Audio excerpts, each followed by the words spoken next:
Pirman mo ito, Serafina. Huwag mo nang hintayin na mawalan ako ng pasensya. Pero mama, hindi ko po maintindihan. Bakit kailangang ako ang umamin? Wala akong kinalaman sa nangyari kay Demetrio. Wala.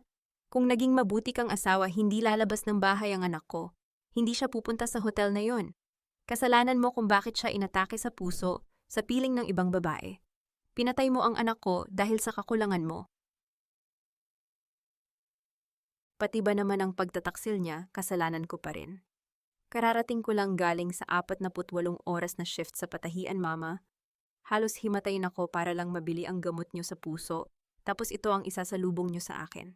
Huwag mo akong sumbatan sa gamot na yan. Ang halaga niyan ay hindi aabot sa kalingkingan ng dangal ng mga Ventura. Isipin mo si Maya Serafina.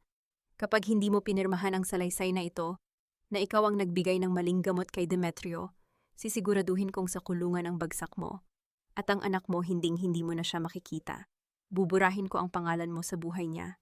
Ang mga salitang iyon ni Imelda ay tila mga lason na unti-unting pumapatay sa natitirang lakas ni Serafina. Sa labas ng mansyon ang langit ay tila nakikiramay sa kanyang pighati. Ang malakas na bugso ng hangin ay humahampas sa mga bintanang salamin. Lumilikha ng nakakangilong tunog na tila hiyaw ng isang kaluluwang naliligaw. Ngunit mas masakit ang hampas ng katotohanan sa loob ng silid na yon. Nakatayo si Serafina sa harap ng kanyang biyenan, basang-basa pa ang laylayan ng kanyang kupas na damit mula sa paglalakad sa baha.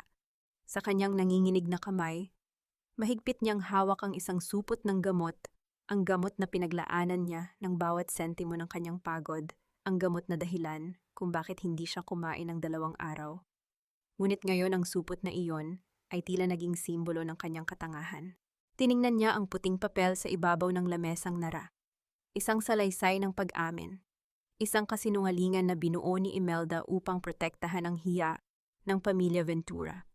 Ayaw ng matandang babae na malaman ng publiko na ang kaisa-isa niyang anak na si Demetrio ay namatay sa kama ng isang kabit ang tanyag na si Amara.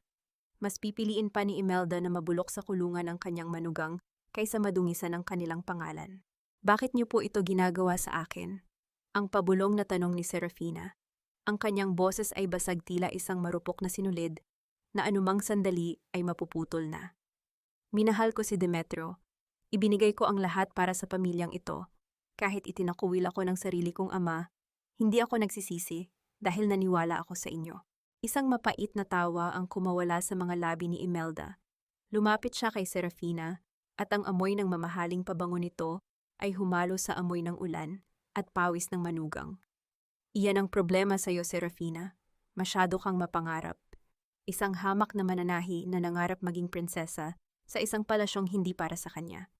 Ang dangal mo ay hindi nagkakahalaga ng isang sentimo. Pero ang dangal ng mga Ventura, iyan ang buhay namin. Tila tumigil ang pagtibok ng puso ni Serafina nang marinig ang tunog ng isang sasakyang pumarada sa labas. Alam niyang ang mga pulis na iyon ay nasa ilalim din ng kontrol ni Imelda. Sa bawat segundo na lumilipas ang hangin sa loob ng silid, ay tila nauubos nagiging masikip na kakasakal. Naalala niya ang mukha ng kanyang anak na si Maya. Ang 3 taong gulang na batang iyon, nahimbing na natutulog sa kabilang kwarto, walang kamalay-malay na ang kanyang kinabukasan, ay nakasalalay sa isang pirma. Ang takot na mawala ang kanyang anak ang pinakamatinding hapdi na gumuguhit sa kanyang dibdib, mas matindi pa sa gutom, mas matindi pa sa pagod. Dahan-dahang binitiwan ni Serafina ang supot ng gamot. Ang plastik ay dahan-dahang bumagsak sa sahig, at ang mga tableta sa loob ay lumikha ng mahinang tunog ng pagkabagbag, tila mga pira-piraso ng kanyang buhay na hindi na kailanman mabubuo muli. Inabot niya ang panulat. Ang bawat daliri niya ay tila may nakagapos na mabigat na kadena. Matalino ka rin naman pala kapag nadidiin na, nakangiting wika ni Imelda, isang ngiting hindi umabot sa kanyang malamig na mga mata. Habang ang dulo ng panulat ay dumadampi sa papel, isang kakaibang pakiramdam ang dumaloy sa katawan ni Serafina. Hindi ito ang sakit ng pagkatalo, kundi ang simula ng isang malamig at matalim na puot. Sa bawat kurit ng kanyang pangalan sa dokumentong iyon, unti-unting namamatay ang Serafina na marunong magtiis, ang Serafina na marunong magpatawad. Nang matapos ang huling titik, binitiwan niya ang panulat na tila ba ito ay isang nagbabagang bakal. Tumingala siya kay Imelda at sa unang pagkakataon sa loob ng maraming taon, hindi yumuko si Serafina. Ang kanyang mga mata na dati ay puno ng pagsamo ngayon ay tila dalawang uling na nagbabaga sa gitna ng kadiliman. Tapos namamay. Ang malamig niyang wika. Pinirmahan ko na ang hatol sa sarili ko. Pero tandaan niyo ito, ang bawat patak ng luha ko ngayong gabi babayaran niyo ng higit pa sa yaman niyo. Hindi natinag si Imelda. Sa halip isang mabilis at malakas na sampal, ang dumapo sa pisngi ni Serafina. Ang tunog ng palad na tumama sa balat ay umalingaw-ngaw sa buong silid, mas malakas pa sa kulog sa labas. Napalingon ang ulo ni Serafina sa tindi ng puwersa at naramdaman niya ang lasa ng dugo sa loob ng kanyang bibig. Huwag mo akong pagbabantaan sa sarili kong pamamahay, singhal ni Imelda habang dinuduro ang manugang. Ngayong gabi aalis ka rito. Dadalhin ka ng mga pulis para sa investigasyon at huwag na huwag kang magkakamaling banggitin ang pangalan ni Amara kung ayaw mong mabulok ng tuluyan si Maya sa ampunan. Mula ngayon patay ka na sa pamilyang ito, Serafina. Isang basura na itinapon sa gitna ng bagyo. Habang hinihila siya ng dalawang lalaking naka-uniforme palabas ng silid, lumingon si Serafina patungo sa kwarto ng kanyang anak. Ang huling nakita niya bago sumara ang malaking pinto ng mansyon ay ang anino ni Imelda na nakatayo ng matuwid. Tila isang reyna ng kadiliman, hawak ang dokumentong papatay sa kanyang dangal. Ngunit sa gitna ng bagsak ng ulan at hagupit ng hangin, may isang bagay na hindi alam ni Imelda. Sa ilalim ng mga luhang humahalo sa tubig ulan ang puso ni Serafina ay hindi na tumitibok para sa pag-ibig. Ito ay tumitibok na para sa isang layunin na mas matindi pa sa kamatayan. Ang bango ng mga puting lila na nakapalibot sa kabaong ay humahalo sa malapot na amoy ng natutunaw na kandila, lumilikha ng isang atmosperang mabigat at tila nakakasakal. Sa loob ng marangyang kapilya, ang bawat bulong ng mga bisita ay tila mga karayom na tumutusok sa balat ni Serafina. Nakaupo siya sa pinakahuling hilera ng mga upuan, nakabalot sa isang itim na belo na tila naging tanging pananggalang niya mula sa mapanghusgang mga mata ng lipunan. Iyan ba ang asawa napakawalang hiya na gawa pa ring magpakita rito matapos ang balita? Ang narinig niyang bulong ng isang matandang babae na may hawak na mamahaling abaniko. Shh, baka marinig ka. Pero totoo naman, sabi ni Doña Imelda, siya raw ang dahilan kung bakit inatake si Demetrio. Masyado raw itong maluho at mapaghanap, sagot ng isa pa. Napayuko si Serafina, ang kanyang mga kuko ay binaon niya sa palad upang pigilan ang sariling sumigaw. Ang bawat salitang naririnig niya ay malayo sa katotohanan, ngunit sa loob ng mundong ito, ang katotohanan ay pag-aari ng mga may kapangyarihan. Siya ay nananatiling bilanggo ng salaysay na pinirmahan niya noong gabing iyon, isang biktima na naging salarin sa paningin ng lahat. Biglang bumukas ang malaking pinto ng kapilya at tumahimik ang lahat. Pumasok ang isang babaeng nakasuot ng isang eleganteng itim na terno. Ang kanyang mga mata ay nakatago sa likod ng malaking shades, ngunit ang bawat hakbang niya ay puno ng drama at pag-iinarte. Si Amara. Ang babaeng naging mitya ng pagkasira ng kanyang tahanan ay narito ngayon umiiyak ng walang luha habang lumalapit sa kabaong. Demetrio, bakit mo ako iniwan? Ang malakas na tangoy-ngoy ni Amara. Lumapit siya kay Imelda at agad siyang niyakap ng matandang babae. Huwag kang mag-alala, Amara Hija. Alam ko kung gaano ka naging mabuting kaibigan sa anak ko. Ikaw ang tunay na nagpahalaga sa kanya, hindi ka tulad ng iba riyan, na walang utang na loob. Ang malakas na parinig ni Imelda habang nakatingin ng matalim sa direksyon ni Serafina. Tila naging isang dula-dulaan ang buong paligid. Ang kabit at ang biyenan ay nagdadamayan sa gitna ng kapilya habang ang legal na asawa ay itinuturing na isang basurang dapat ay wala roon. Naramdaman ni Serafina ang panginginig ng kanyang buong katawan. Ang bawat hibla ng kanyang pagtitimpi ay unti-unti nang nalalagas. Isang maliit na kamay ang biglang humawak sa kanyang pisngi. Si Maya. Ang bata ay kanina patahimik sa kanyang tabibitbit, ang isang maliit na panyong may borda ng bulaklak. Mama, don't cry po. I'm here, ang pabulong na wika ng bata. Gamit ang maliit niyang panyo, dahan-dahang pinunasan ni Maya ang luhang hindi na napigilang pumatak mula sa mga mata ni Serafina. Sa gitna ng kalupitan ng mga matatanda, ang munting kalinga ng anak ang nagsilbing tanging gamot sa nagdurugong puso ng ina. Niyakap ng mahigpit ni Serafina si Maya, ibinaon ang mukha sa balikat ng bata. Sa sandaling iyon, nangako siya sa sarili na kahit anong mangyari, hindi niya hahayaang madungisan ang inosenteng kaluluwa ng kanyang anak ng maruming laro ng pamilya Ventura. Nang magsimulang mag-alisan ang mga bisita para sa hapunan, napansin ni Serafina na nawala sa paningin niya sina Imelda at Amara. Dahil sa matinding pagdududa, dahan-dahan siyang tumayo at naglakad patungo sa likurang bahagi ng kapilya sa may maliit na silid kung saan inihahanda ang mga bulaklak. Doon narinig niya ang mahihina, ngunit matatalim na boses. Sumilip siya sa bahagyang nakabukas na pinto. Tita, sigurado ba kayong walang makakahalata? Ang hirap magpanggap na malungkot. I want to go to Paris now with Demetrio. Ang narinig niyang boses ni Amara, wala na ang bakas ng pag-iyak, kundi puno ng inis at pagkainip. Magtiis ka muna, Amara. Kailangan nating tapusin ang palabas na ito hanggang sa mailibing ang kabaong na yan. Kapag nakuha na natin ang pirma ni Fernando para sa pondo, malaya na kayo. At ang babaeng iyon, hahayaan ko siyang mabulok sa kahihiyan.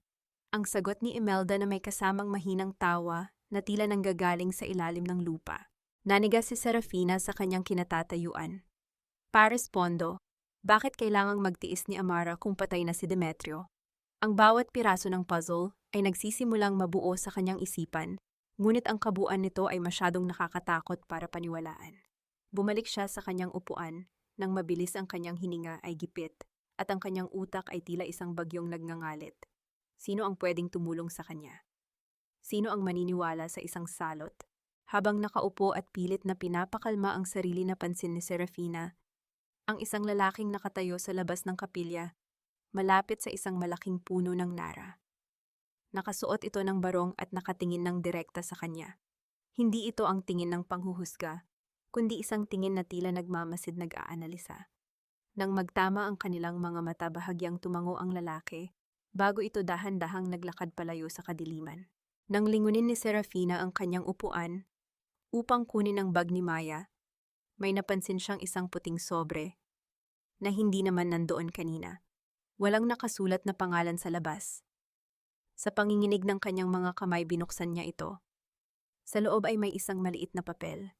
Walang mahabang mensahe, kundi isang address lamang ng isang pribadong ospital sa labas ng Maynila at ilang mga salita na tila binitay ang kanyang hininga. Ang hinahanap mo ay hindi nasa loob ng kabaong. Pumunta ka rito bago mahuli ang lahat. Naramdaman ni Serafina ang mabilis na pagtibok ng kanyang puso sa kanyang lalamunan. Tiningnan niya ang kabaong ni Demetrio na napapalibutan ng mga puting lila. Isang malaking kasinungalingan ba ang lahat ng ito? Hindi ko na kayang magtagal sa loob ng kwartong ito, Amara. Kailan ba tayo aalis? Naiirita na ako sa amoy ng alkohol at sa puting dingding na ito. Magtiis ka muna, Demetrio. Konting laro na lang, 1 linggo na lang at maililibing na ang bakanting kabaong na iyon.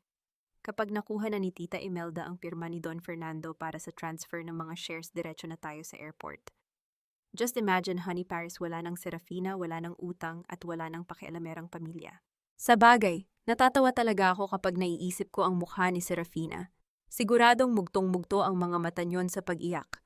Akala niya siguro ay byuda na siya, hindi niya alam na pinagtatawanan lang natin siya mula rito.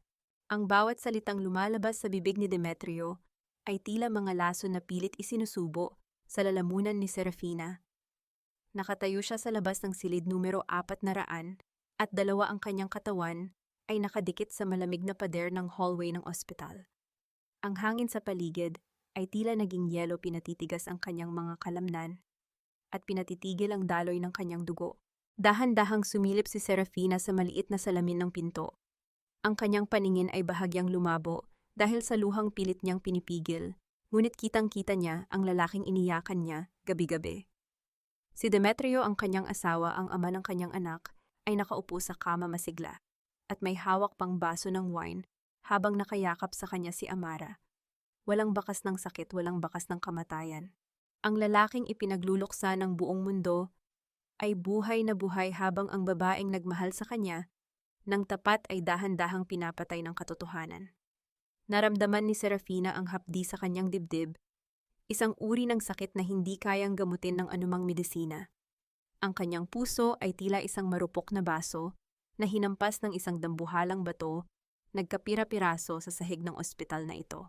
Masyado kasing tanga ang Serafina na iyon. Muling wika ni Demetrio bago uminom ng wine. Ni hindi niya tiningnan ng maigi ang bangkay sa hotel.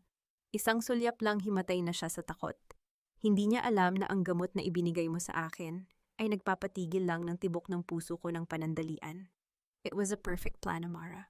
And your mother is the best actress, Demetrio, dugtong ni Amara habang hinahaplos ang mukha ng lalaki.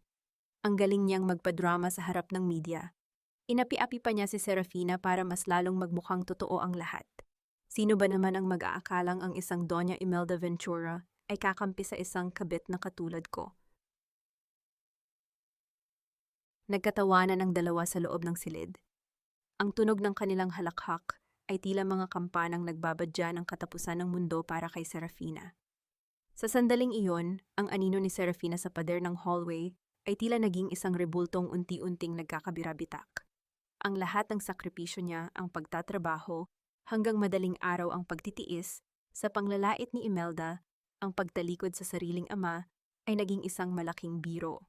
Isang malakas na tunog ng pagpihit ng trangka ng pinto sa dulo ng hallway ang bumasag sa katahimikan.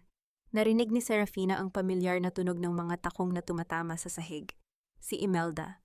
Ang kanyang biyanan ay papalapit na sa silid na ito. Mabilis na naghanap ng matataguan si Serafina. Ang kanyang hininga ay gipit, ang kanyang mga kamay ay nanginginig sa matinding galit at takot. Nagtago siya sa likod ng isang malaking trolley ng mga gamit panglinis, pilit na pinatatahimik ang bawat pintig ng kanyang puso na tila gustong kumawala sa kanyang dibdib. Demetrio, Amara, bakit ang lakas ng mga boses niyo? Ang narinig niyang saway ni Imelda pagkapasok sa silid. Paano kung may makarinig sa inyo? Napaka-irresponsable niyo talaga. Relax, Mama. Safe rito. Binayaran natin ang buong floor na ito, sagot ni Demetrio, na may halong inis. Kahit na hanggang hindi natin nakukuha ang pirma ni Fernando Santillan, hindi tayo ligtas. Ang matandang iyon ay hindi basta-basta naniniwala. Kailangan nating gamitin si Maya para mapalambot siya. At si Serafina, siguraduhin niyo lang na hindi siya makakawala sa mga pulis. Nang marinig ni Serafina ang pangalan ng kanyang anak at ng kanyang ama, ang takot na nararamdaman niya ay napalitan ng isang malamig at matalim na determinasyon. Hindi na ito tungkol sa pag-ibig. Hindi na ito tungkol sa pagiging isang mabuting asawa. Ito ay tungkol sa kaligtasan ni Maya at sa katarungang matagal nang ipinagkait sa kanya. Dahan-dahang lumayo si Serafina mula sa kanyang pinagtataguan habang ang tatlo sa loob ay patuloy na nagpaplano ng kanilang susunod na hakbang. Ang bawat hakbang niya palayo sa silid na iyon ay tila isang hakbang patungo sa isang bagong pagkatao. Ang Serafina na marupok ay naiwan sa tapat ng pinto ng silid 402. Ang Serafina na lalabas ng ospital na ito ay may dalang apoy sa kanyang mga mata. Habang naglalakad siya sa madilim na parking lot ng ospital, ang bawat patak ng ulan sa kanyang balat ay tila nagpapatibay sa kanyang paninindigan. Kinuha niya ang kanyang lumang cellphone at tiningnan ang litrato ni Maya. Hindi niyo makukuha ang anak ko. Pabulong niyang wika, ang kanyang boses ay tila isang panunumpa sa harap ng langit. At sisiguraduhin kong ang bangkay na ito ay magiging totoo sa oras na matapos ako sa inyo. Ngunit sa kanyang pagpihit sa susi ng kanyang lumang sasakyan, isang liwanag mula sa isang itim na van ang tumama sa kanyang mukha. Isang lalaking nakasuot ng barong ang bumaba at hinarangan ang kanyang daan. Ito ang lalaking nakita niya sa burol. Saan ka nanggaling, Serafina? Madaling araw na at iniwan mo ang anak mo na parang walang nanay na nag-aalaga. Nagpahangin lang po ako sa labas, Mama. Hindi po ako makahinga sa loob ng kwarto, parang laging may nakadagan sa dibdib ko. Nagpahangin o naghahanap ng paraan para takasan ang obligasyon mo sa pamilyang ito? Huwag mong kalimutan, Serafina, nasa ilalim ka ng kapangyarihan ko. Isang tawag ko lang sa mga pulis na nagbabantay sa labas, hinding-hindi mo na masisilayan ang liwanag ng araw. Alam ko po yun. Hinding-hindi ko po nakakalimutan na hawak niyo ang buhay ko. Ang malamig na boses ni Imelda ay tila isang latigo na humahampas sa pagkatao ni Serafina. Nakatayo ang matandang babae sa gitna ng madilim na sala. Ang tanging liwanag ay nagmumula sa isang maliit na lampara na nagbibigay ng mahahabang anino sa pader. Sa bawat salita ni Imelda, nararamdaman ni Serafina ang hapdi ng pagpapanggap. Gusto niyang sumigaw, gusto niyang sabunutan ang matandang babae, at isampal dito ang katotohanang nakita niya sa ospital, ngunit kailangan niyang magtiis. Para kay Maya. Mabuti at malinaw tayo, ang pagpapatuloy ni Imelda habang dahan-dahang humihigop ng tsaa. Pumasok ka na sa loob at tandaan mo huwag na huwag kang gagawa ng anumang kilos na pagdududahan ko.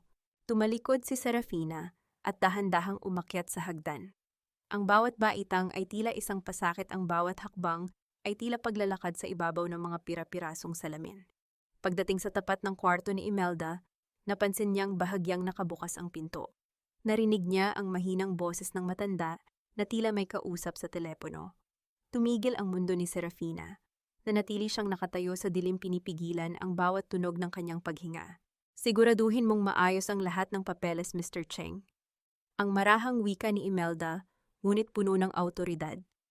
Ang bata ay walang anumang record sa labas ng bansang ito na makakaharang sa atin.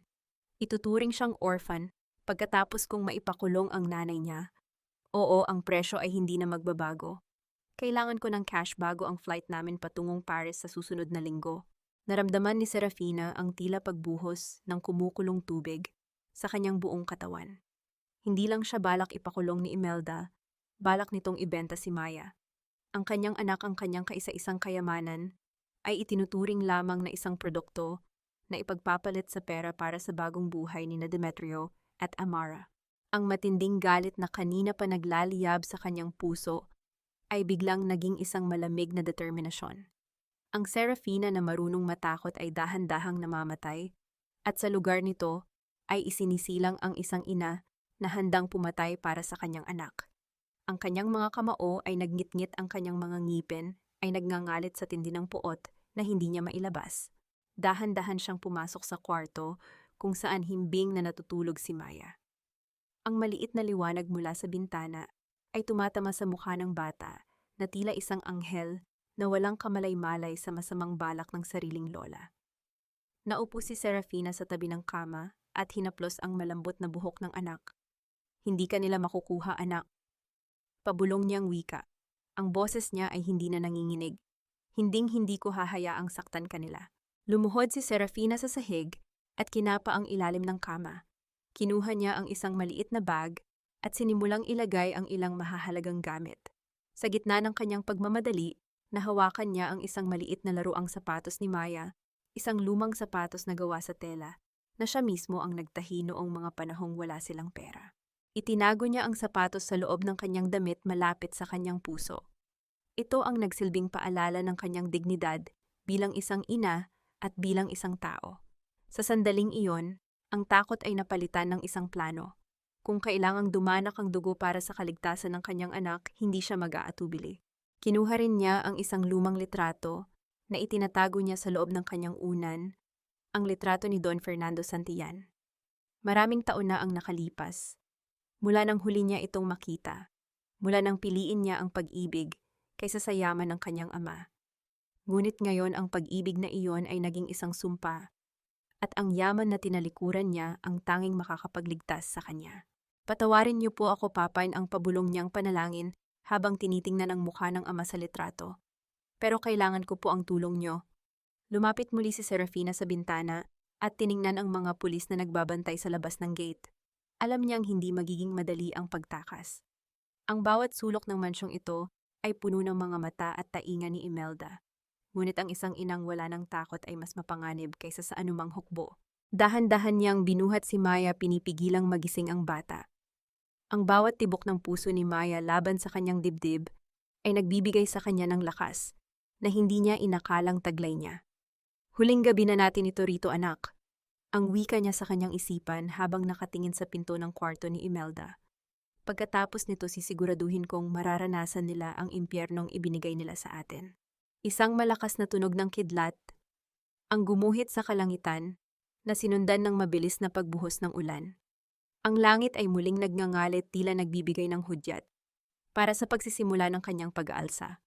Saan mo dadalhin ang bata, Serafina? Akala mo ba ay hindi ko mapapansin ang bawat kilos mo sa loob ng bahay na ito? Lalayo na kami sa inyo, Mama. Alam ko na ang lahat. Alam kong buhay si Demetrio at alam ko ang balak ninyong gawin sa anak ko. At sa tingin mo ay makakalayo ka. Isang hakbang mo palabas ng pintong iyan, tatawag ako ng pulis. Sasabihin kong itatanan mo ang bata para itago ang krimen mo. Sino ang paniniwalaan nila? Ang isang Doña Ventura o ang isang mamamatay taong katulad mo? Hindi ko na kailangang maniwala sila sa akin, Mama. Dahil simula ngayong gabi wala na akong pakialam kung anong mangyari sa akin. Basta mailigtas ko lang si Maya mula sa mga kuko ninyo. Isang hayop lang ang kayang magbenta ng sariling apo para sa pera. Huwag mo akong pagsalitaan ng ganyan. Ginagawa ko ito para sa ikabubuti ng batang iyan. Ano ang maibibigay mo sa kanya, gutom, kahirapan? Sa piling ng mga kukuha sa kanya magiging reyna siya. Pero sa piling mo, mananatili siyang anak ng isang kriminal. Ang boses ni Imelda ay tila kulog na sumasabay sa hagupit ng bagyo sa labas ng mansyon. Nakatayo siya sa paanan ng hagdan, nakaharang sa tanging labasan, habang si Serafina ay mahigpit na yakap-yakap ang natutulog na si Maya. Ang sikat ng kidlat mula sa bintana ay nagbibigay ng nakakatakot na anyo sa mukha ng matandang babae, isang anyong walang bakas ng awa o pagsisisi. Naramdaman ni Serafina ang panginginig ng kanyang mga binti, hindi dahil sa takot, kundi dahil sa nag-uumapaw na galit, na tila gustong sumabog sa kanyang dibdib. Ang bawat salita ni Imelda ay tila dumi na ipinapahid sa kanyang dangal bilang isang ina. Sa unang pagkakataon, hindi yumuko si Serafina. Sa halip lalo niyang hinigpitan ang pagkakakarga sa anak at humakbang ng pasulong. Tumabi kayo, Mama, ang malamig at matalim na utos ni Serafina. Ang kanyang mga mata ay tila 2 punyal na nakatitig sa matanda. Huwag niyo akong subukan ngayong gabi. Isang ina ang kaharap niyo, hindi ang utusan niyo. Tila nagulat si Imelda sa tapang na ipinakita ng manugang. Bago pa siya makakilos, mabilis na tinulak ni Serafina ang mabigat na pinto ng mansyon. Ang malakas na bugso ng hangin at ulan ay agad na pumasok sa loob, nililipad ang kurtina at pinapatay ang mga ilawan. Sa gitna ng kaguluhan, mabilis na tumakbo si Serafina, palabas patungo sa dilim ng gabi. Ang bawat patak ng ulan ay tila humahagupit sa kanyang balat, ngunit hindi niya nararamdaman ang lamig. Ang tanging nararamdaman niya ay ang init ng katawan ni Maya na nakayakap sa kanyang leeg. Ang ingay ng bagyo ay tila naging awit ng kalayaan, habang tinatahak niya ang maputik na kalsada ng Forbes Park. Wala siyang sasakyan, wala siyang payong, ngunit mayroon siyang layunin. Naglakad siya ng milya-milya, ang kanyang mga tsinelas ay matagal nang nasira at naiwan sa putikan. Ang bawat hakbang ay isang pasakit, ang bawat hininga ay isang dusa. Ngunit ang imahe ng mukha ni Demetrio na tumatawa sa loob ng ospital ang nagtutulak sa kanya na huwag tumigil. Naalala niya ang mga sandaling itinakuwil siya ng kanyang ama 10 taon na ang nakalilipas dahil sa pagpili niya sa pag-ibig. Ngayon ang pag-ibig na iyon ay naging isang madilim na bangungot na kailangan niyang takasan. Tila bumalik ang kanyang gunita noong panahong siya ay isang masayang dalaga pa sa loob ng mansyon ng mga santilan. Ang amoy ng sariwang damo, ang tunog ng piano ni Don Fernando, at ang kalinga ng isang amang handang ibigay ang lahat sa kanya. Ngunit sinira niya ang lahat ng iyon para sa isang lalaking ang tanging ibinigay sa kanya ay dusa. Nabalik lamang ang diwa ni Serafina nang makita niya ang dambuhalang itim na gate sa dulo ng kalsada. Ang mansyon ng mga Santillan. Ito ay nakatayo pa rin ng may dignidad, tila isang lolo na naghihintay sa pagbabalik ng kanyang apo. Sa panghihina ng kanyang katawan, bumagsak si Serafina sa harap ng gate, ang kanyang mga tuhod ay tumama sa matigas na semento. Papa, tulungan niyo po kami, pabulong niyang wika habang ang kanyang paningin ay nagsisimula ng dumilim. Gamit ang natitira niyang lakas, pinindot niya ang buzzer ng gate ng paulit-ulit. Ang tunog ng buzzer ay humalo sa tunog ng ulan. Lumilikha ng isang desperadong himig. Pagkalipas ng ilang minuto, bumukas ang maliit na pinto sa tabi ng gate. Isang gwardya ang lumabas, bitbit ang isang malaking payong. Sino po sila? Ano ang kailangan niyo sa ganitong oras? Ang tanong ng gwardya, ngunit agad itong napatigil nang makita ang kalagayan ng mag-ina. Sabihin mo kay Don Fernando, ang anak niya ay narito. Ang anak niyang si Serafina ay nagbabalik na. Ang huling wikang nasabi ni Serafina bago siya tuluyang mawalan ng malay sa gitna ng basang kalsada. Ang huling naramdaman niya ay ang init ng isang makapal na kumot na ibinalot sa kanya at ang pamilyar na amoy ng tabako na tanging ang kanyang ama lamang ang gumagamit. Isang mahinang tinig ang narinig niya bago siya tuluyang lamunin ng kadiliman, isang tinig na puno ng pighati at pagmamahal. Serafina, ang anak ko, bakit ngayon mo lang naalala ang daan pa uwi? Anak, gumising ka, narito na ang iyong papa, ligtas na kayo. Ang boses na iyon ay tila isang malambot na musika na dahan-dahang humahawi sa makapal na ulap ng kanyang panaginip. Nang idilat ni Serafina ang kanyang mga mata, hindi ang madilim na kisame ng mansyon ng mga Ventura ang kanyang nakita. Sa halip bumungad sa kanya ang marangyang chandelier na kristal at ang amoy ng sariwang lavender na humahalo sa bango ng bagong lulutong kape. Nakahiga siya sa isang kama na kasing lambot ng ulap, malayo sa matigas at malamig na sahig na kanyang kinalakihan sa loob ng maraming taon. Papa, ang pabulong na wika ni Serafina. Ang kanyang boses ay tuyo, ngunit puno ng emosyon. Naupo si Don Fernando sa tabi ng kanyang anak, ang kanyang mga kamay, na dati ay matigas at puno ng awtoridad ngayon, ay nanginginig habang hinahaplos ang pisngi ni Serafina. Ang mga luhang pilit nitong itinatago ay dahan-dahang pumatak bumabasa sa mamahaling kumot. Patawarin mo ako, Serafina. Hinayaan kong mabulag ka ng pag-ibig at hinayaan kitang magdusa ng mag-isa. Ang akala ko ay tinuturuan kita ng leksyon, ngunit ako pala ang dapat turuan. Hinding-hindi ko nahahayaang may manakit sa inyo ni Maya muli. Sa isang sulok ng silid nakita ni Serafina si Maya na masayang kumakain ng masarap na almusal na kasuot ng isang bagong bestida na tila para sa isang tunay na prinsesa. Sa sandaling iyon, ang sakit ng nakaraan ay tila dahan-dahang natutunaw, ngunit ang galit sa kanyang puso ay nanatiling matigas na parang bato. Hindi lang pagkalinga ang kailangan ko, Papa, ang wika ni Serafina habang dahan-dahang bumabangon. Ang kanyang mga mata ay walang bakas ng pag-aalinlangan. Kailangan ko ng katarungan. Gusto kong makita ang pagbagsak ng bawat taong kumuha ng aking dangal at nagtangkang magnakaw sa aking anak. Tumayo si Don Fernando at lumapit sa pinto. Isang matangkad na lalaki na nakasuot ng dekalidad na suit ang pumasok. Ang kanyang tindig ay puno ng talino at ang kanyang mga mata ay tila nakakakita sa bawat lihim ng isang tao. Serafina, meet Attorney Leandro Valdez. Siya ang pinakamagaling na abogado sa bansa at siya ang magiging kanang kamay mo sa laban na ito. Leandro, ibigay mo sa kanya ang lahat ng kailangan niya. Tinitigan ni Leandro si Serafina ng may halong paghanga at seryosong hangarin. Handa na po ang lahat, Miss Santillan. Ang kailangan na lang natin ay ang iyong hudyat. Isang taon ang mabilis na lumipas. Ang ulan sa labas ng gusali ng Santillan Corporation ay tila hindi na nakakatakot para kay Serafina. Nakatayo siya sa harap ng malawak na salamin ng kanyang opisina sa ika-50 palapag. Ang suot niyang kupas na damit noon ay napalitan na ng isang eleganteng puting suit na nagpapakita ng kanyang kapangyarihan bilang vice president ng kumpanya. Wala na ang Serafina na yumuyuko sa bawat mura ni Imelda. Wala na ang Serafina na nagtitiis sa gutom para sa gamot ng iba. Ang bawat linyang guhit sa kanyang mukha ay hindi na marka ng pagdurusa, kundi marka ng isang planong dahan-dahang nabubuo. Ma'am, heto na po ang report tungkol sa kumpanya ni Amara, ang wika ng kanyang sekretarya, habang inilalapag ang isang folder sa lamesa. Binuksan ito ni Serafina at isang mapait na ngiti ang gumuhit sa kanyang mga labi. Ang butik ni Amara at ang mga real estate investments ng pamilya Ventura ay unti-unti nang nalulunod sa utang. Hindi nila alam na ang bawat bangko na hinihiraman nila ay dahan-dahang binibili ng Santillan Corporation sa ilalim ng ibang pangalan. Attorney Leandro, ituloy ang plano, ang utos ni Serafina sa telepono. Bilhin mo ang lahat ng kanilang utang. Gusto ko sa oras na magising sila bukas, ang tanging pag-aari na lang nila ay ang mga damit na suot nila. Copy that, Serafina. Town. Sagot ni Leandro, ang kanyang boses ay tila isang malamig na hudyat ng digmaan. By the way, may natanggap tayong imbitasyon.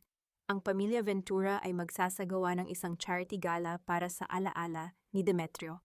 Gagamitin nila ito para makahingi ng pondo sa mga investors. Huminga ng malalim si Serafina, ang kanyang kamay ay marahang humawak sa isang maliit na sapatos na tela na nakatago sa loob ng kanyang drawer, ang sapatos ni Maya, noong sila ay tumakas. Ipadala mo ang aking sagot, Leandro. Sabihin mo dadalo ang Vice President ng Santillan Corporation. Oras na para magpakita ang bangkay na itinapon nila sa gitna ng bagyo. Naramdaman ni Serafina ang mabilis na pagtibok ng kanyang puso, hindi dahil sa takot, kundi dahil sa pananabik. Ang pagbangon ng Phoenix ay tapos na. Ngayon ang apoy nito ay handa nang tupukin ang mga taong nag-akalang maaari nilang tapakan ang isang ina. Inumin mo na itong bitamina mo, Demetrio, para naman magkaroon ka ng lakas bago ang ating pag-alis. Ayoko namang magmukha kang bangkay kapag nasa Paris na tayo. Ayoko na, Amara. Simula nang uminom ako niyan, lalo lang akong nanghihina. Para akong laging nilalagnat na hindi matapos-tapos. Sigurado ka bang vitamins lang ito? Ano ba, Demetrio, para sa iyo rin ito? Masyado ka lang sigurong stressed dahil sa pagtatago natin. Trust me, honey, malapit na tayong maging malaya. Huwag mo naman akong pagdudahan matapos ang lahat ng isinakripisyo ko para sa iyo. Pasensya na. Hindi ko lang talaga maintindihan kung bakit hanggang ngayon ay mabilis pa ring mapagod ang katawan ko. Parang may pumipigil sa bawat paghinga ko. Isang matamis na ngiti ang ipinakita ni Amara habang dahan-dahang hinahaplos ang pisngi ng lalaki. Ngunit sa likod ng kanyang mga mata ay ang isang madilim na balak na tanging siya lamang ang nakakaalam. Ang bawat patak ng likidong inihahalo niya sa inumin ni Demetrio ay isang hakbang patungo sa kanyang layunin ang makuha ang lahat ng yaman at ari-arian nang wala ng kahati. Sa loob ng marangyang kondo na nagsisilbing gintong hawla ni Demetrio, ang hangin ay tila puno ng lason at pagtataksil. Ang nipalcam ni Demetrio ay nanginginig habang inaabot ang baso. Ang dating matikas at makapangyarihang lalaki ay tila isang anino na lamang ng kanyang nakaraan. Ang kanyang balat ay maputla at ang kanyang mga mata ay laging puno ng takot at pagdududa. Habang iniinom niya ang inihandang gamot ni Amara, hindi niya alam na ang bawat lagok ay unti-unting pumapatay sa kanyang sistema. Nabalik lamang ang katahimikan nang marinig ang tunog ng pagkatok sa pintuan. Isang delivery man ang nag-iwan ng isang maliit na kahon sa labas. Nang buksan ito ni Amara, isang kakaibang kilabot ang gumapang sa kanyang balat. Sa loob ng kahon ay isang sariwang puting rosas, ang paboritong bulaklak ni Serafina. Walang sulat, walang pangalan, kundi ang bulaklak lamang na tila isang tahimik na paalala mula sa hukay. Sino ang nagpadala niyan? Ang tanong ni Demetrio mula sa kanyang kinauupuan. Ang kanyang boses ay puno ng kaba. Wala, isang pagkakamali lang siguro. Ang mabilis na sagot ni Amara habang pilit na itinatago ang panginginig ng kanyang boses. Agad niyang itinapon ang rosas sa basurahan, ngunit ang bango nito ay tila ayaw lumisan sa silid. Nang hapong iyon, habang mahimbing na natutulog si Demetrio dahil sa epekto ng gamot, nakatanggap si Amara ng isang mensahe sa kanyang telepono. Isang litrato ito ng isang dokumento, ang ulat ng bangko tungkol sa lahat ng kanyang utang na binili na ng isang misteryosong kumpanya. Kasunod nito ay ang isang maikling pahayag sa Tagalog, ang utang ay dapat bayaran sa paraang hindi mo inaasahan. Naramdaman ni Amara ang tila pagbuhos ng yelo sa kanyang likuran. Sino ang gumagawa nito sa kanya? Alam niyang malinis ang kanilang pagtatago. Alam niyang patay na si Serafina sa paningin ng mundo. Pero bakit parang bawat galaw niya ay may nakamasid? Samantala sa loob ng silid nagising si Demetrio dahil sa isang masamang panaginip. Pagmulat ng kanyang mga mata, napansin niya ang isang anino sa bintana ng kondo. Isang anino ng isang babae na nakatayo ng matuwid, tila isang reynang nagmamasid mula sa malayo. Kinusot niya ang kanyang mga mata, ngunit nang muli siyang tumingin, wala na ang anino. Tanging ang sarili niyang refleksyon na punong-puno ng panghihina ang kanyang nakita. Amara, Amara, ang hiyaw ni Demetrio. Sunod-sunod na pag-ubo ang kumawala sa kanyang dibdib, na tila may mga tinik na nakabara sa kanyang lalamunan. Tumakbo si Amara papasok sa silid, ngunit sa halip na awa ang nakita ni Demetrio sa mga mata nito, ay ang isang klase ng inip at pagkasuya. Ang pag-ibig na inaakala niyang magliligtas sa kanya ay dahan-dahan nang nagiging isang masamang panaginip. Sa kabilang bahagi ng lungsod, nakatayo si Serafina sa kanyang balkonahe, hawak ang isang baso ng alak. Tinitingnan niya ang mga ilaw ng Maynila at ang kanyang isipan ay nasa loob ng kwartong iyon kung saan nag-aaway ang 2 taong sumira sa kanyang buhay. Ang laso ng pagdududa ay mas matindi pa sa anumang chemical at alam ni Serafina na ito pa lamang ang simula. Doña Imelda, final na ang desisyon ng bank. Ang lahat ng properties niyo, the mansion, the rest house, pati ang mga sasakyan, ay under na sa management ng Santillan Corporation. Walang hiyang Santillan na yan. Sino ba ang VP na yan? Bakit niya kami ginigipit? Kaibigan ko si Fernando, hindi niya gagawin ito sa akin. Actually, ma'am, the Vice President herself personally requested to handle your accounts. At ang bilin niya, strictly no extensions. Wala na po kayong magagawa kundi ang lisanin ang mansyon sa loob ng 3 araw. Hinding-hindi ko gagawin yon. Hindi niyo ako pwedeng itapon na parang basura. Ako si Imelda Ventura. Isang tawag ko lang sa mga abogado ko. Magkakagulo kayong lahat. Sige po, ma'am. Pero kahit ang mga abogado nyo hindi na rin kayo matutulungan. Dahil binili na rin ng santilyan ang firm nila. Ang bawat salita ng bank representative ay tila mga dagok na nagpabagsak sa dating matayog na balikat ni Imelda. Sa loob ng marangyang opisina ang katahimikan ay tila naging isang mabigat na kumot na bumabalot sa kanyang pagkatao. Ang dati niyang makapangyarihang tinig ay naging isang pabulong na lamang punong-puno ng takot at hindi maipaliwanag na pagkalito. Sino ang misteryosong vice president na ito na tila may personal na galit sa kanya? Sa labas ng gusali sa loob ng isang itim na sasakyan, nakamasid si Serafina. Nakasuot siya ng isang eleganteng cocktail dress at isang itim na maskara na may mga dekorasyong kristal. Ngayong gabi ang Masquerade for a Cause, isang pagtitipon ng mga pinakamayayaman at pinakamakapangyarihang tao sa bansa. Alam niyang nandoon si Imelda desperadong naghahanap ng mga bagong investors para maisalba ang kanilang lumulubog na kumpanya. Naramdaman ni Serafina ang panginginig ng kanyang mga kamay. Hindi ito ang takot na naramdaman niya noong gabing pinalayas siya sa mansyon. Ito ay ang adrenaline ng isang mangangaso na nakikita na ang kanyang biktima sa loob ng bitag. "Are you ready, Serafina?" Ang mahinahong tanong ni Attorney Leandro mula sa kanyang tabi. "Handa na ako, Leandro. Handa na akong ipakita sa kanila na ang anino na pilit nilang ibinaon ay may sapat na lakas para lamunin sila." Pagpasok nila sa bulwagan, ang liwanag ng mga chandelier ay tila nagsasayaw sa sahig na gawa sa marmol. Ang tunog ng mga kubyertos na tumatama sa mga platong porselana at ang mahinang tugtog ng violin ay lumilikha ng isang atmosperang puno ng kaplastikan. Sa gitna ng karamihan, nakita ni Serafina si Imelda halatang balisa, may hawak na baso ng champagne at pilit nang ngumingiti sa mga taong hindi naman siya tinitingnan. Nagkaharap ang dalawa malapit sa isang malaking display ng mga bulaklak. Hindi nakilala ni Imelda ang babaeng nasa likod ng maskara, ngunit naramdaman niya ang isang pamilyar na bigat sa kanyang dibdib. Ang titig ng babaeng ito ay tila tumatagos sa kanyang kaluluwa. "You look troubled, Doña Imelda," ang wika ni Serafina. Ginamit niya ang isang mas malalim at mas seryosong tono ng boses. Sabi nila ang isang reyna ay hindi dapat kinakikitaan ng takot sa kanyang mga mata. "Sino ka? Bakit mo ako kinakausap ng ganyan?" Ang mataray na sagot ni Imelda, ngunit ang kanyang boses ay bahagyang nanginginig. Ako lang naman ang isang taong nakakaalam kung anong klaseng lason ang itinatago niyo sa likod ng inyong marangyang pangalan. Tandaan niyo ito, Donya. Ang mga utang na binuo niyo gamit ang kasinungalingan ay kailangang bayaran ng inyong sariling dugo." Bago pa makasagot si Imelda, dahan-dahang lumisan si Serafina sumasama sa karamihan. Naiwan si Imelda na nakatayo ng mag-isa, ang kanyang champagne ay dahan-dahang tumatapon sa sahig dahil sa panginginig ng kanyang kamay. Dinala ni Leandro si Serafina sa isang tahimik na balkonahe, malayo sa ingay ng pagtitipon. Doon muling naramdaman ni Serafina ang bigat ng lahat ng kanyang pinagdaanan. Ang bawat alaala ng panglalait ni Imelda at ng pagtataksil ni Demetrio ay tila muling bumalik, nagpapasikip sa kanyang dibdib. Dahan-dahang hinawakan ni Leandro ang kamay ni Serafina. Ang init ng palad ng abogado ay tila naging isang angkla para sa kanyang naguguluhan na isipan. "You did well, Serafina," ang pabulong na wika ni Leandro. "Hindi mo kailangang maging kasing sama nila para manalo. Ang iyong katatagan ang iyong pinakamalakas na armas. Hanga ako sa iyo. Hindi lang bilang kliyente kundi bilang isang babaeng nahanap muli ang kanyang sarili. Isang golden moment ang namagitan sa kanila."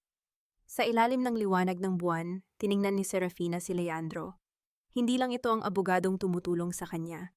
Ito ang lalaking nanatili sa tabi niya noong wala siyang kahit na ano. Naramdaman niya ang isang munting kilig sa kanyang puso, isang damdamin na akala niya ay matagal nang namatay kasama ng kanyang tiwala. "Salamat, Leandro. Hindi ko alam kung nasaan ako ngayon kung wala ka. Magkasama tayo sa laban na ito, Serafina, hanggang sa dulo." Ngunit ang katahimikan ng gabi ay bumasag nang marinig nila ang boses ni Imelda na sumisigaw mula sa loob ng bulwagan. Nalaman na nito ang katotohanang matagal nang itinatago ni Leandro. Fernando Santillan, nasaan ka? Sabihin mo sa akin, sino ang vice president mo? Bakit niya ako sinusundan?" Nakangiting tumingin si Serafina kay Leandro. Ang panahon ng pagtatago sa likod ng maskara ay tapos na. "Magpakita ka sa akin." You've been playing games with my family's legacy. Bakit mo kami sinisira? Sino ka ba talaga? Legacy? Ang ibig mo bang sabihin ay ang mga kasinungalingang itinayo mo sa ibabaw ng peking libingan ng iyong anak? Doña Imelda, ang boses na yan, hindi. Impossible. Patay ka na. I made sure of that. Ipinatapon kita sa gitna ng bagyo. Hindi ako namatay, Mama. Nanatili lang akong gising sa gitna ng dilim, hinihintay ang tamang pagkakataon para lamunin kayo ng sarili ninyong mga anino. Nayanig ang buong katawan ni Imelda nang dahan-dahang tanggalin ni Serafina ang kanyang maskara. Ang mga ilaw sa loob ng bulwagan ay tila nagtipon-tipon sa mukha ng babaeng itinuring nilang basura, isang mukhang punong-puno ng kapangyarihan, dangal, at isang uri ng katarungang matagal nang ipinagkait. Ang katahimikan sa paligid ay naging mabigat, tila isang higanteng kamay na pumipigil sa bawat paghinga ng mga naroon. Sa isang sulok nakatago sa ilalim ng mga anino, nanigas sina Demetrio at Amara. Si Demetrio na balot ng disguise at nanghihina dahil sa lason ni Amara ay halos hindi makatayo nang makita ang asawang akala niya ay nabulok na sa kahihiyan. Ang kanyang puso ay tumitibok ng mabilis, lumilikha ng isang nakabibinging ritmo sa kanyang pandinig. Ladies and gentlemen, ang malakas na wika ni Serafina habang humahakbang patungo sa gitna ng entablado. Ang tunog ng kanyang mga takong sa sahig na marmol ay tila mga hudyat ng paghuhukom.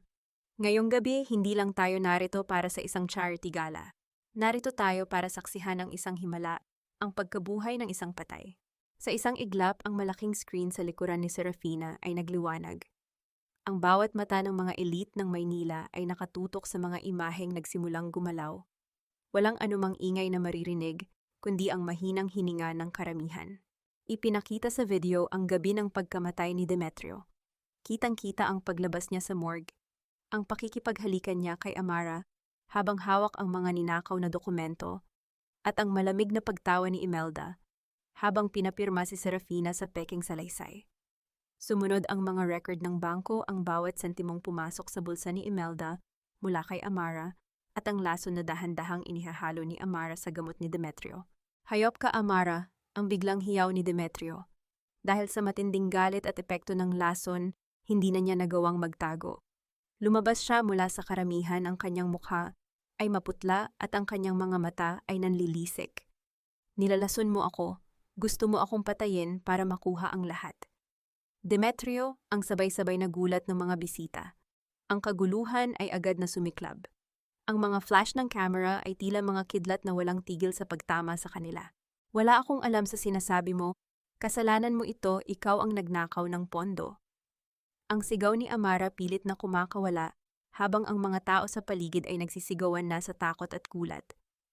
Sa gitna ng kaguluhan, nanatiling kalmado si Serafina. Tiningnan niya ang kanyang mag-ama, si Don Fernando, na nakatayo ng may dangal sa gilid, at si Leandro na mabilis na gumagabay sa mga pulis na pumasok na sa bulwagan. Ang bawat hakbang ng katarungan ay tila isang matamis na himig sa kanyang pandinig. Ang bangkay ay nagising na, Mama, ang pabulong na wika ni Serafina habang nakatingin kay Imelda, na ngayon ay nakaluhod na sa sahig, pilit na itinatago ang mukha sa harap ng mga camera. At sa pagkakataong ito, wala nang libingang sapat ang lalim para itago ang inyong mga kasalanan. Dahan-dahang pinalibutan ng mga pulis, sina Demetrio, Amara at Imelda. Ang tunog ng mga poses na sumasara sa kanilang mga pulso ay tila huling tuldok sa isang mahabang kabanata ng dusa. Ngunit sa gitna ng tagumpay, nakita ni Serafina ang isang kutsilyong kinuha ni Demetrio mula sa mesa ng mga pagkain. Sa isang desperadong kilos, sinubukan ni Demetrio na sumugod kay Serafina. Nayanig ang paligid sa mga hiyaw ng takot. Ngunit bago pa man makalapit ang lalaki, isang matatag na braso ang humarang sa kanya, si Leandro. Naramdaman ni Serafina ang isang matinding kaba.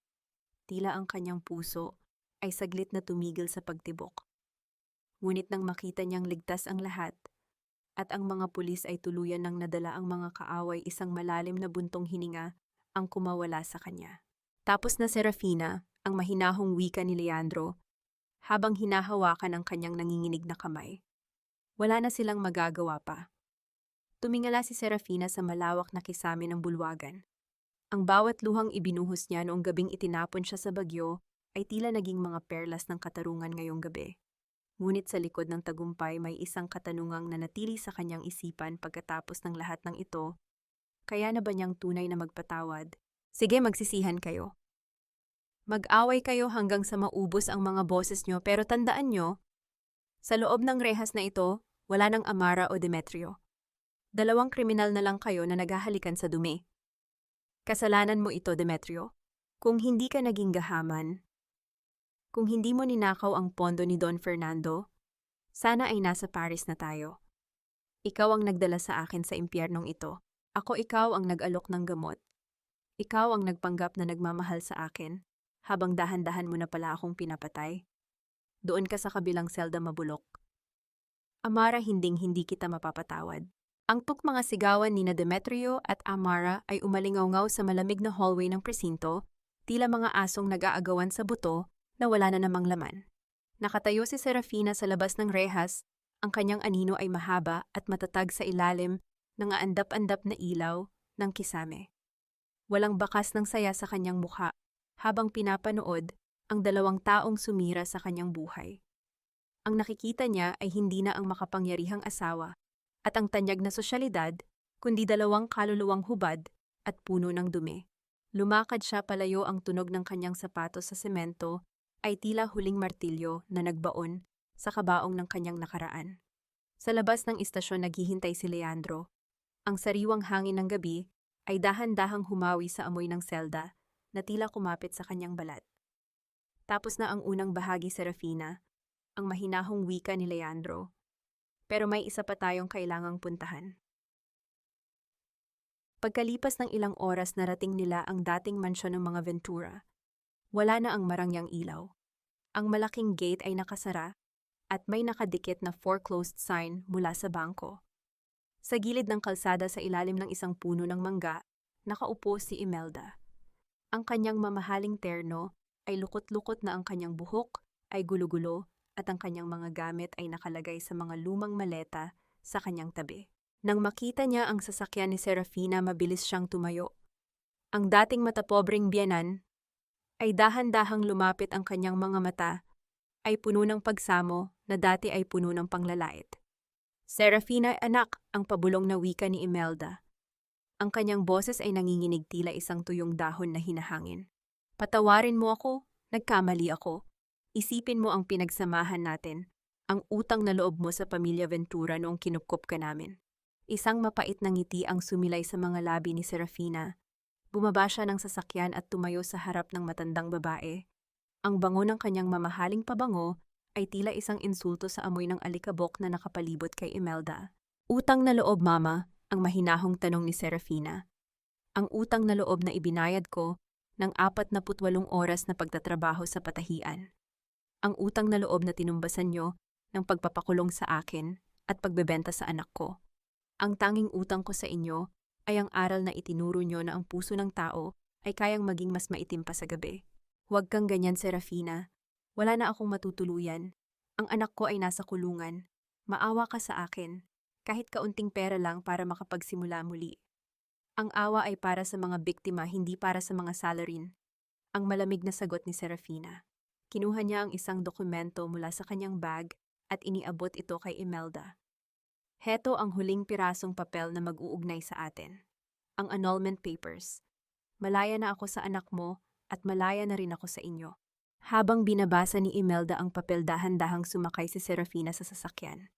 Hindi na niya narinig ang paghagulgol ng matandang babae sa gitna ng kalsada. Hindi na niya narinig ang mga panalangin nito na dati ay mga sumpa. Nagpahatid si Serafina kay Leandro sa dalampasigan ng Manila Bay. Ang araw ay dahan-dahan ng sumisikat, nagbibigay ng kulay kahel sa malawak na dagat. Kinuha ni Serafina ang kanyang lumang wedding ring mula sa kanyang bulsa. Tinitigan niya ito ng matagalang singsing na dati ay simbolo ng kanyang mga pangarap, ngunit naging kadena ng kanyang pagdurusa. Sa isang mabilis na kilos, inihagis ni Serafina ang singsing sa gitna ng mga alon. Ang maliit na piraso ng ginto ay lumikha ng isang munting tilamsik sa tubig, bago ito tuluyang lumubog sa kailaliman ng dagat. Kasabay ng paglubog niyon ay ang pagbitaw ni Serafina sa lahat ng galit, lahat ng pait, at lahat ng bakas ng Serafinang biktima. Magaan na ba ang pakiramdam mo? Ang tanong ni Leandro habang tumatabi sa kanya. Sa unang pagkakataon sa loob ng 10 taon, Leandro, nakakahinga na ako ng maluwag. Tiningnan ni Serafina ang malawak na abot-tanaw. Ang katarungan ay nakamit na, ngunit ang tunay na tagumpay ay ang mahanap ang kapayapaan sa loob ng kanyang sariling puso. Hindi niya kailangang maging malupit para maging malakas. Ang kanyang kapatawaran ay hindi para sa kanila kundi para sa sarili niyang bagong simula. Ang dapit hapon sa Look ng Maynila ay tila isang obra maestra ng kalikasan, isang pagpipinta ng langit sa kulay ng ginto, lila at kahel. Ang marahang hampas ng mga alon sa dalampasigan ay tila isang oyay nagpapatulog sa mga alaala ng bagyong dumaan at nagbibigay daan sa isang tahimik na gabi. Sa gitna ng payapang tanawing ito, nakatayo si Serafina, ang kanyang puting bestida ay dahan-dahang inililipad ng hanging dagat, tila mga pakpak ng isang ibong nahanap na ang kanyang kalayaan. Sa hindi kalayuan, naroon si Maya tumatakbo sa buhanginan habang hinahabol ang mga bula ng sabon na nilikha ng kanyang lolo Fernando. Ang tawa ng bata ay malinis, walang bahid ng takot o pighati, isang tunog na tila nagpagaling sa lahat ng sugat sa puso ni Serafina. Nakatayo naman sa tabi ni Serafina si Attorney Leandro, ang kanyang presensya ay tila isang matatag na pader na hindi na kailanman hahayaang muling gumuho ang mundo ng mag-ina. Ang ganda ng sunset, di ba? Ang pabulong na wika ni Serafina habang nakatingin sa abot-tanaw. Mas maganda ang tanawin dito sa tabi ko, Serafina, ang tugon ni Leandro, na may kasamang malambot na ngiti. Sabi nila ang dapit hapon daw ay hudyat ng pagtatapos, pero para sa akin ito ang hudyat ng isang panibagong simula na puno ng liwanag. Dahan-dahang hinawakan ni Leandro ang kamay ni Serafina, ang kanilang mga daliri ay nagdaupalad, nagbibigay ng init at katiyakan sa isa't isa. Naramdaman ni Serafina ang munting kaba sa kanyang dibdib, ngunit hindi ito ang kaba ng pangamba, kundi ang kilig ng isang pusong muling natututong tumibok para sa ligaya. Sa loob ng mahabang panahon, ang tanging alam ni Serafina ay ang magsakripisyo, ngunit sa piling ni Leandro, natutunan niyang ang tunay na pag-ibig ay hindi kailangang maging masakit. Salamat, Leandro, ang wika ni Serafina. Salamat sa pagtuturo sa akin na hindi lahat ng ulan ay nagdadala ng baha, na ang ibang ulan ay narito lang para linisin ang dumi ng kahapon. You don't have to thank me, Serafina. Ikaw ang nagligtas sa sarili mo. Ang ginawa ko lang ay hawakan ang ilawan habang hinahanap mo ang daan palabas ng dilim. And I promise hinding-hindi ko nabibitawan ang kamay mo. Tumingin si Serafina sa kanyang ama, kay Don Fernando, na ngayon ay masayang karga-karga si Maya. Ang katarungan ay nakamit na nila. Si Demetrio at Amara ay nahaharap sa mahabang taon sa loob ng rehas, at si Imelda ay namumuhay ngayon sa isang maliit na kwarto sa probinsya. Pinagsisisihan ang bawat sandaling ginamit niya ang kanyang kapangyarihan para manakit. Ngunit para kay Serafina, ang tunay na tagumpay ay hindi ang makitang nagdurusa ang kanyang mga kaaway. Ang tunay na tagumpay ay ang makitang masaya ang kanyang anak at ang mahanap ang kapayapaan na walang sino mang makakapagnakaw. Kinuha ni Serafina mula sa kanyang bulsa ang maliit na sapatos na tela ni Maya, ang sapatos na tinahi niya noong mga panahong wala siyang kahit na ano. Tiningnan niya ito ng may pasasalamat. Ang sapatos na ito ang naging saksi sa kanyang pagtakas, sa kanyang pagluha, at ngayon sa kanyang pagbangon. Inilapag niya ito sa buhanginan, hinahayaan ng hangin na dahan-dahang takpan ito ng maliliit na butil ng lupa. Isang simbolo na ang kahirapan ng kahapon ay bahagi na lamang ng pundasyong kinatatayuan niya ngayon. Serafina, Leandro, halika na kayo rito, baka lumamig na ang pagkain. Ang masayang sigaw ni Don Fernando mula sa kanilang picnic blanket. Nakangiting lumingon si Serafina sa kanyang pamilya. Sa sandaling iyon, naramdaman niya ang ganap na paghilom. Ang hiraya ng kanyang nagdurusa na puso ay hindi na lamang isang pangarap. Ito ay naging katotohanang mas matamis pa sa anumang tagumpay. Ang kwento ni Serafina ay hindi lamang kwento ng isang babaeng naapi. Ito ay kwento ng bawat ina na handang itaya ang lahat para sa anak. Ito ay paalala na ang dangal ay hindi nasusukat sa yaman o pangalan, kundi sa tibay ng paninindigan at sa lalim ng pagmamahal. Ang gabi ay dahan-dahang dumarating, ngunit sa puso ni Serafina ang araw ay hindi na muling lulubog. Dahil sa dulo ng bawat luha, palaging may naghihintay na ligaya, kung mayroon kang sapat na lakas para bumangon at harapin ang bagong bukas. Ang paglubog ng araw sa dalampasigan ng Look ng Maynila ay hindi lamang pagtatapos ng liwanag, kundi ang simula ng kapayapaang matagal nang ipinagkait. Malaya na si Serafina, malaya na sa mga tanikalang gawa sa pait at kasinungalingan, at handa na sa isang bukas na puno ng pag-asa. Mga mahal kong tagapakinig, maraming salamat sa inyong matiyagang pagsama sa amin hanggang sa huling yugto ng paglalakbay na ito. Habang isinusulat ko ang bawat salita ng kwentong ito, hindi ko maiwasang mapaluha at makaramdam ng matinding kirot, lalo na sa eksena kung saan dahan-dahang binitawan ni Serafina ang supot ng gamot sa sahig sa harap ni Imelda. Ang gamot na binili niya mula sa kanyang pawis at gutom, ngunit tinumbasan ng sukdulang kawalang hiyaan at pagtataksil. Ang kwentong ito ay tila isang salamin ng mga totoong buhay na nakikita natin sa ating paligid, mga kwento ng sakripisyo na madalas ay hindi nakikita, ngunit nananatiling buhay dahil sa tibay ng ating kalooban. Ang bait ko, ang buhay natin ay tila ang tahi-tahing sapatos ni Maya. Maaari itong mapunit madumihan o maiwan sa putikan ng nagngangalit na bagyo. Ngunit tulad ng ginawa ni Serafina, maaari nating pulutin ang mga pira-pirasong iyon at muling itahi ang ating dangal upang magkaroon ng mas matatag na hakbang patungo sa ating sariling kaligayahan. Hindi kailangang maging perpekto ang ating nakaraan upang makalikha tayo ng isang magandang kinabukasan. Sa inyong palagay, sapat na ba ang naging kabayaran para sa mga kasalanan ni Imelda at Demetrio? Kung kayo ang nasa katayuan ni Serafina, kaya nyo rin bang bitawan ang lahat ng pait para sa inyong sariling kapayapaan? Gusto ko pong malaman, nasaan po kayo habang pinapakinggan ang audio na ito? Siguro ay kasalukuyan kayong nagluluto ng hapunan para sa pamilya, nagtutupi ng mga damit, o nagpapahinga matapos ang isang mahabang araw ng pagtatrabaho. Ibahagi niyo po ang inyong mga saloobin at kwento sa aming comment section. Dito po ay laging may mga pusong handang makinig at umunawa sa inyo. Huwag niyo rin pong kalimutang i-like at i-share ang video na ito upang maging inspirasyon din sa iba pang mga kababaihang kasalukuyang dumadaan sa kanilang sariling unos. Naway manatili kayong matatag at laging piliin ang inyong sariling halaga. Pagpalain po kayo ng may kapal. Pamagat ng kwento hiraya ng nagdurusang puso. Lahat ng mga tauhan at sitwasyon sa kwentong ito ay kathang isip lamang nilikha para sa layuning libangan at para maghatid ng positibong mensahe sa bawat isa.